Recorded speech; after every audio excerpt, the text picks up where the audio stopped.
Hi friends, ఈరోజు chicken కర్రీని prepare చేస్తున్నాను. నేను చేసినట్టు మీరు కూడా ఒకసారి ట్రై చేసి చూడండి.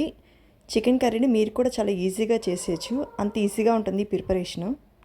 ముందుగా క్లీన్ చేసిన 1/2 kg చికెన్ని తీసుకోవాలి.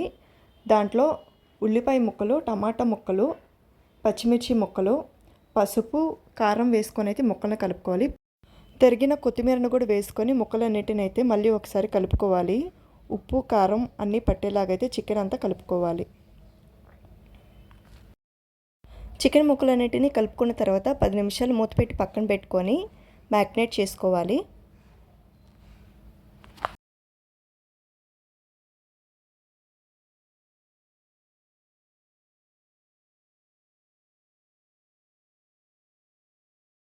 పొయ్యి మీద బాణీ పెట్టి ఆయిల్ని హీట్ చేసుకోవాలి. ఆయిల్ హీట్ అయిన తర్వాత చికెన్ ముక్కల్ని బాణీలో వేసి ఉడికించుకోవాలి.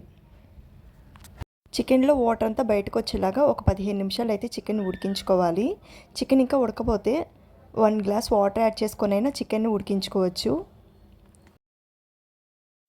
15-20 నిమిషాలు ఉడికిన తర్వాత మనకు కావాల్సిన చికెన్ కర్రీ అయితే రెడీ అయిపోతుంది.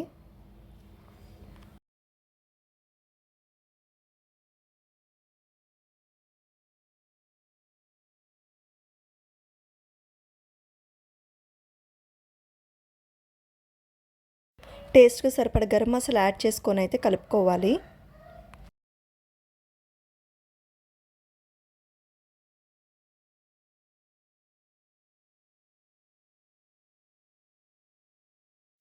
లాస్ట్లో కొత్తిమీర కాడను యాడ్ చేసుకుంటే మనకు కావాల్సిన చికెన్ కర్రీ అయితే రెడీ అయిపోతుంది. ప్లేట్లోకి సర్వ్ చేసుకోవచ్చు.